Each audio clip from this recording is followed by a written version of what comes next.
Hello and welcome to the Pickup WNBA podcast. I'm your host, Cathryn Niker. And I'm your other host, Freddie Rivas. What's up, everybody? What's up, Cathryn? Check this out. We're on social media, okay? And we're going to need you to follow us, support us, find us, discover us, and share us. YouTube and Instagram, those are the biggies for us. At the Pickup WNBA pod. Gotta tip that algorithm. Gotta tip the scales when we need you. Absolutely. Also, do we want to talk about this ACAS survey? Yes, let's do it. So the results are in, and we just want to thank everyone who took the time to do it. I know we were running that for a few months. We just really wanted to be able to collect like some real data. And it was also very long. Like as I was reading the results, I didn't realize quite how long it was. So an extra thank you for those who did it, because it definitely took your time, and you only did it because you care about this show, and it means so much to us. We got a lot of really positive feedback. We also got some really like valid critiques that we're taking very seriously, and we already have started to take seriously. Like we've hired Jason, shout out to Jason, who's helping us with our audio, and we've hired Daniel, shout out to Daniel, who's helping us with our social media. And so we're doing a lot to improve the show, but hearing from you guys directly is like literally everything for us. So thank you for those who did. The survey's closed now, but again, thank you. So useful. Can't wait to start the new year with this. Yeah, just jumping on that, there's people who filled out the survey who've been with us for years, people who sort of just started a couple months, whatever it is. And it was really interesting to hear and to read all of the feedback. Like some of the stuff me and Cathryn are like, yes, that's exactly what we're trying to do. Thank you so much. Also, some of it was like, oh, holy shit, this is a really good idea. And we should push the podcast in more so in direction X or direction Y. And yeah, it's really cool to feel and to know that we have this community, right? We felt it a little bit during the fantasy the fantasy league we did, and yeah, just like hearing from people is so huge. And a lot of podcasting is putting stuff out into the void, so we really do appreciate. And just echoing Cathryn, this survey was detailed, so people went in and we got really sincere long answers, and some short ones too, which is cool. And yeah, really huge thank you to everyone who filled out this survey. Absolutely. Okay, so we've got some W news for sure. We've got Asia Wilson being athlete of the year in Time Magazine, all this good stuff. But I wanted to start off with a really wild W related anecdote with you, Freddie. I haven't told you this because I kind of stumbled upon it like just before we were meeting to record. So, anyways, about a month ago, I sent you this article. So essentially, Michael Porter Jr., who plays for the Brooklyn Nets, has a podcast where he likes to say some outlandish things. And one of the outlandish things he said was that he could have beaten a WNBA player like as an adult when he was in the 8th grade. Right. And Sophie Cummingham was on another podcast essentially agreeing with that comment, which I thought was really weird. Turns out they're dating. No. That's what I found out. Just before I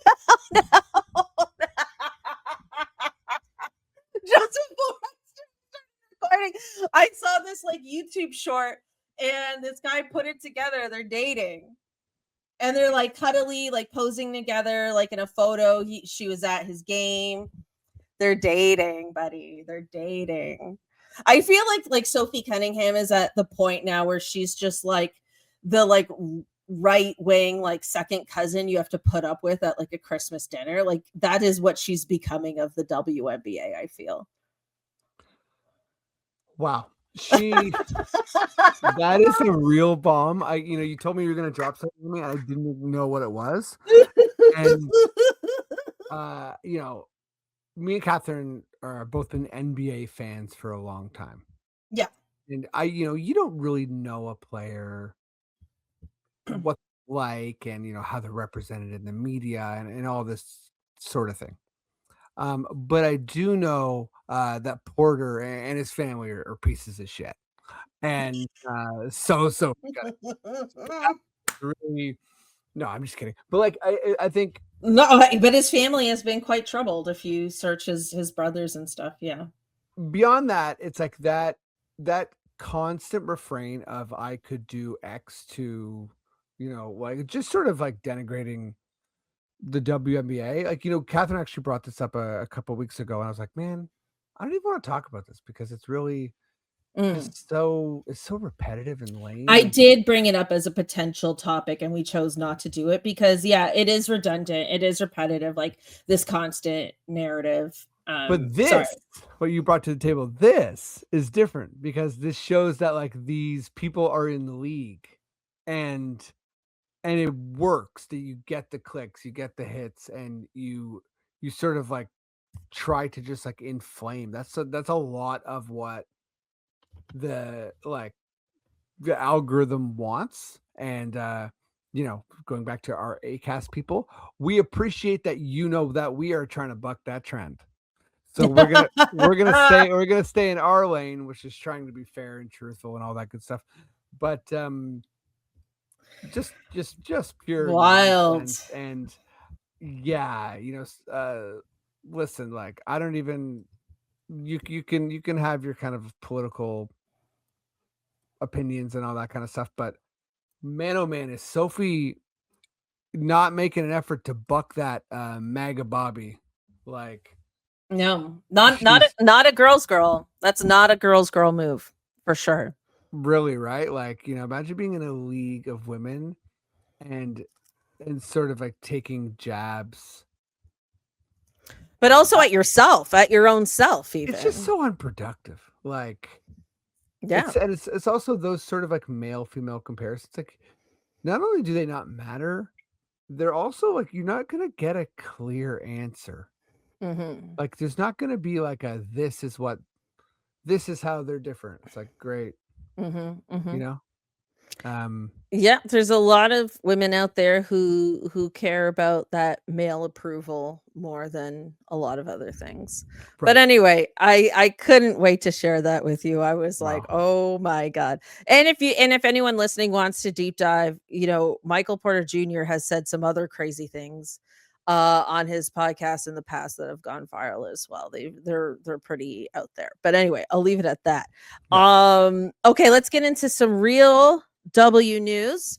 So Paige Bueckers did an interview with was it the Dallas Mail, like the newspaper or a morning show? Hold on, let me pull that up and get that absolutely accurate for you all. But basically she was interviewed and asked the Dallas Morning News, thank you. And she was asked about the ongoing CBA negotiations. Here's what she had to say. She said, quote, "We can do things off the court. We can bring more visibility and eyes." She said, we're in national media on commercials and do large sponsorship deals with brands like Nike and Gatorade and stuff that has national and even global visibility. We're more than just WNBA players, and I think we want to get compensated as such. She goes on to say there's things as WNBA players and the WNBPA that we're standing firm on. I think that's why the extensions are happening and the conversations are continuing to go past the deadlines. These deadlines will probably continue to keep getting extended. I think the very last part here, where she says these deadlines will probably continue to keep getting extended, is the part here that's like a little more hard news in terms of like that's actual insight into how the conversations are going from a prominent player saying like they anticipate not having a deal in a month's time. But Freddie, what do you have to say about those comments? The hard news point I take because I think that is the major takeaway here. You know, we talked about Cheryl Reeve saying like, I'm confident things are gonna something's gonna happen, and they're like, whoa, that's a big takeaway. And then you have Paige saying this. So obviously things are fluid and there's different opinions, but it is telling when someone kind of comes out and says this. Before I sort of kind of like make a bit of a prediction here on how I think this is going to go down, I will say that this is also a moment where Paige, who is a very prominent salesperson of the new class, right? It's kind of like her, Angel, and Taylor, and Taylor, sorry, and um, Caitlin Clark Caitlin Clark. as opposed Taylor, to Taylor Swift. yeah, it's Paige, Taylor Swift, Doja Cat. That's who's really pushing this game forward. No, yeah. So, but yeah, it's those three, right? They're the kind of like that's who Nafisa named in her Mhm. kind of like Mayday poster there. Her epic rant. Yeah. Yes. So it's not surprising that it's Paige who's doing this, but nonetheless, it's her saying we got deals with Gatorade, we got deals with Nike, we're global ambassadors, we are your product. Don't mess with us. So that is really significant to me here. Mhm. I completely agree, and I think like having a rookie say that I'm essentially bigger than the league is such a That is what she's unique. saying. That is absolutely what she's saying, and she isn't wrong. At least for the star players, not every player in the league's bigger than the league, but certainly the stars are. And it's just I've never seen a league in that position before.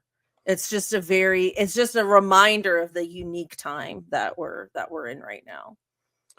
Yeah, well, I will say too that star players in other leagues, they know this. Me, Well, yeah, I guess that's true. Messi is bigger Yeah, than he's bigger than any league he's in. LeBron, they've ran that's numbers true. before. But as a LeBron's salary, rookie, yeah, that's true. Like as a rookie, but like LeBron's salary will never equal his worth. So I think especially these star players, that's true. you don't want them to get disrespected. And again, this is a media move. So she is purposely saying this so that we and others will talk about it. Yeah, So this absolutely. ongoing kind of public battle here. The other thing I was just going to say is that a lot of the reporting I read is that things are so far away and we're not seeing any progress.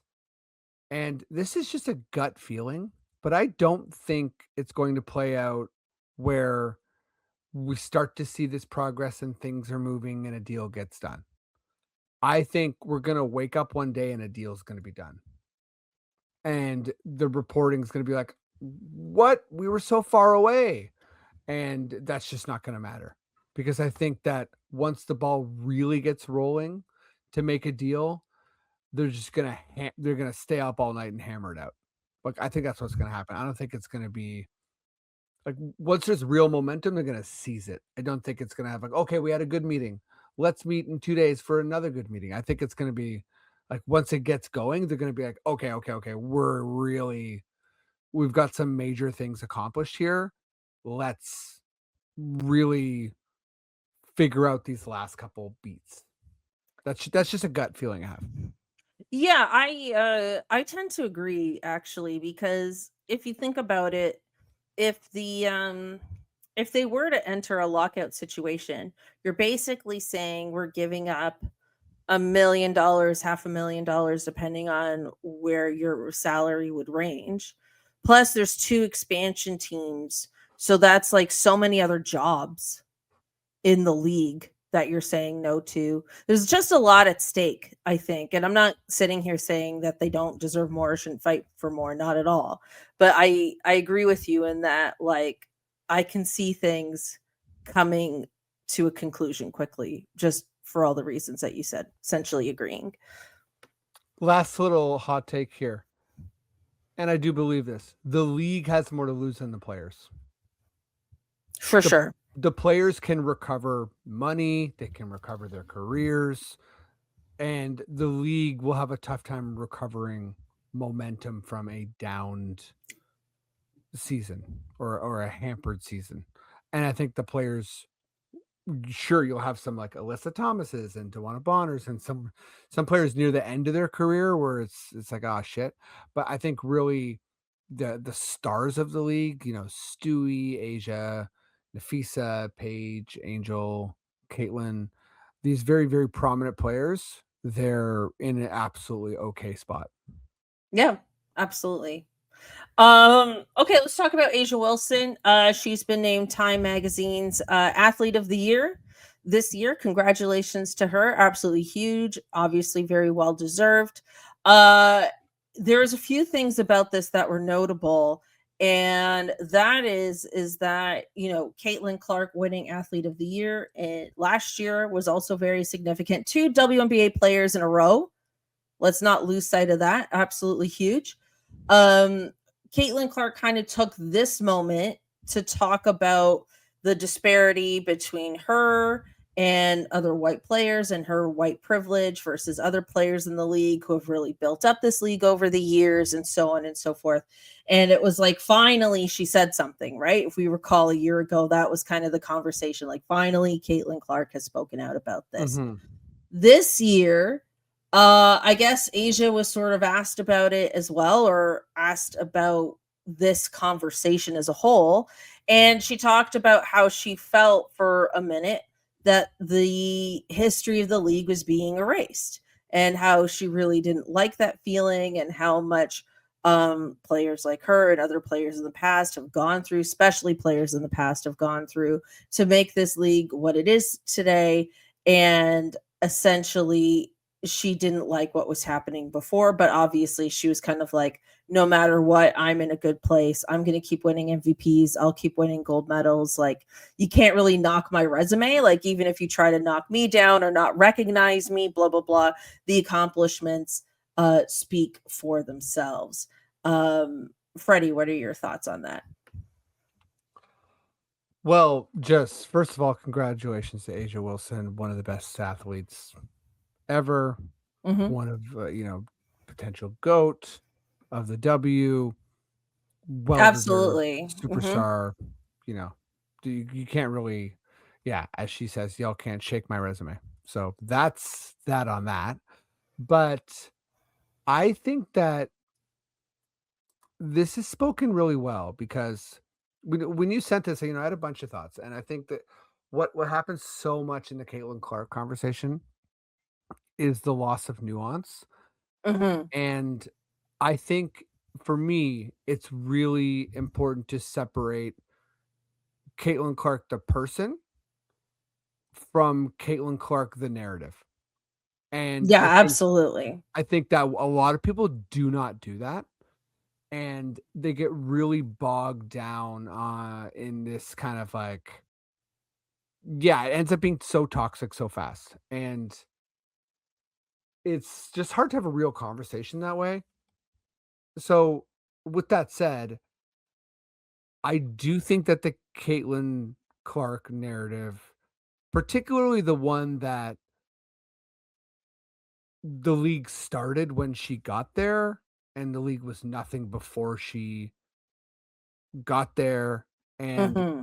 the players and the league and anyone you can think of should be like groveling towards her is not just disrespectful. Like, I think it's racist, and I think it's really unfair, and it's really also using Caitlyn in a way that she never gave permission for. Hmm. And it takes away from her greatness and her electricity on the court by trying to make her this person that, by trying to kind of limit the scope and the history of the WNBA. It's just like, it's similar to what we were saying before about like the the Cunningham and Porter thing. Like it's so reductive that it doesn't really produce insightful stuff. So I thought I thought Wilson spoke well because in nowhere here is she saying like I don't like Caitlin. Caitlin should have done this. Caitlin should have done that. She's removing the narrative from the player or the person, Mhm. and I think that's a really positive way to talk about this. And also, even when you bring in like Angel Reese, right? I think she's someone who the player and the narrative don't they get too like enmeshed as well, where people Mhm. really they're yeah. And it just gets really kind of like toxic and gross. And I think you can really appreciate what Caitlin has done for the league, not ignore it, celebrate it, and understand that like Lisa Leslie is a big deal as well. Like I think you can do those things Yeah. if you want to, and I think that the media and like the larger talking heads are like it's their responsibility to not pit the players against Caitlin and put Caitlin in this place where she's sort of like a white savior. Yeah, really well said. I completely agree, and I think it is absolutely like it's framed in a really nice way, but also it's absolutely framed as I think a criticism of the media covering the league as opposed to any player in the league, like you said. In addition to that, something that I feel people forget, maybe not people who have been with this podcast for a long time, but just people in general forget that this league has been growing, right? Like it wasn't like it was completely stalemate and then Caitlin Clark arrived. Like it has been growing year after year since the pandemic, right? Like Asia's helped the league grow. Sabrina Ionescu has helped the league grow. Like Caitlin Clark isn't the only player that's grown this league. And I feel like that gets lost as well, which I always have never really liked. Again, just from a media perspective. But yeah, I think this was really well said. It's weird that this is like the highlight from the Time magazine article. I like in all, I have not read the Time magazine article. I'm not sure if it's 100% out yet. It might be out, but this is just like the highlights that other media conglomerates have grabbed from it. I think she's also talked about like being very in love with Bam and Adebayo and, their desire to have a family someday. Um, Stuff like that. But it's like, yeah, it's interesting that this was the main highlight. But she's absolutely right. You can't touch that resume no matter what. I love the second part of her quote too, where she says, uh, yeah, I'll read this full chunk where, it's, y'all can't check my resume. It's part of it as well. But, uh, it wasn't a hit at me because I'm going to be me regardless. I'm going to win this MVP. I'll win a gold medal. Y'all can't check my resume.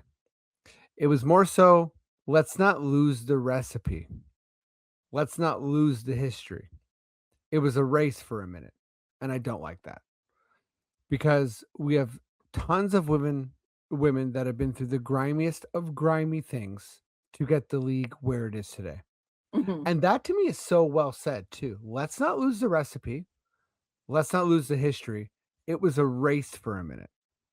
And I think it was I think you even just having some compassion for the media, I think that there was so much excitement that it kind of felt that the way to generate money around it and keep that excitement going was to make this dichotomy where you have to pick sides.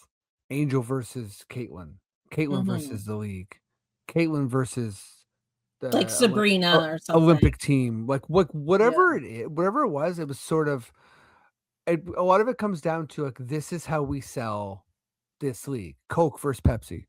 You know what I mean? And it was really kind of like that's I think I think a lot of those things they just flowed that way. And I've spoken a million times on this podcast, like, I'm so excited for where we are now. And I'm Mhm. so bummed that Caitlin was, injured all of her sophomore season. And I wrongly predicted that I thought that she could win the MVP. But I really am You excited. can't predict injuries though. Sure, sure. But I think I'm really excited to see the league with her being a part of the fabric. And I really enjoy her, period. And I Mhm. love small things that she's done. Like, I love so much that she said, I'm not going to compete in the NBA 3-point contests until I compete in the W contest. And I'm like, that's cool. Very Like, cool. she's about the league. And I think that if you're really a Caitlin fan, you should be about the league too. Here, here. I also think too, like as I was reading this article, I was thinking about it. I wonder if the fact that she was injured for most of the season actually allowed the media to kind of course correct a bit and actually focus on the other players. Well, with the very wild run the Fever had, Yeah. I think there was a lot of I think it was a lot of new W fans who were like, "Hey, I guess I'll follow the Fever," who started watching The Mercury, you uh mean? the Mercury. Well, you're talking about wild runs, and I thought like the Mercury had Oh, such a no, wild no, run. just Oh, saying. you mean into the semifinals? Yeah, Yeah, I thought absolutely. the Fever had a remarkable run, and like Yeah. watching Aaliyah Boston. Like, so if you went in there being like, okay, I'm a Clark fan, I guess I'll get to know her teammates, and you got to watch Boston and Mitchell do And their thing. Kelsey Mitchell, yeah. Yeah, you got Even to watch Lexi Hall as well. even Like, Sophie Cunningham. Like, I was like, whatever, we were ripping on her, but like, she's like a clutch 3 and D. She does a lot of good stuff on the court. So I think being able to um being able to watch her and kind of like, even just like laugh at Sydney Colson, like, well, like whatever it is, there was a lot of fun in and around the Fever. And I agree. I think there was some kind of healthy course correction. yeah, sweet. Freddie, fun question time. It is in fact time for the FFQ. So yes, Asia talks about having an unshakable resume. Who is someone in entertainment that you feel has an unshakable resume? Yeah, it's a good question. There's a lot of people. It's a lot of people to choose from, Okay. right? Like there are some obvious ones to me that just came to mind immediately. Maybe they're not the funnest choice, but they're just the first ones that came to mind. I think Beyonce, unshakable resume. Yeah. I think, maybe, this might not be the most popular pick because, maybe some people find her annoying, but Mariah Carey, unshakable resume. Say what you want. You might love her, you might hate her. The numbers speak for themselves. Like, I was really thinking about Mariah because she has the most number ones out of anybody. I don't know if you know this, more than the Beatles, more than Elvis, like literally more than any other artist. She has the most number ones. She actually writes her own songs. Maybe people don't know that. She's in the Songwriters Hall of Fame as well. She is just like such a like wow, like love her or hate her, you cannot shake that resume. And then the other one I thought of because I recently watched One Battle After Another, just phenomenal movie, is Leonardo DiCaprio has not been in a bad movie. I Oh my god. So Were you gonna say Leo? Leo was when I was wrote this question, I was thinking of Leonardo DiCaprio because He has not been in um a bad movie. personal life, please date someone your age. Yeah, I Um but know. uh Or even 10 years younger would be sure, fine. sure, sure.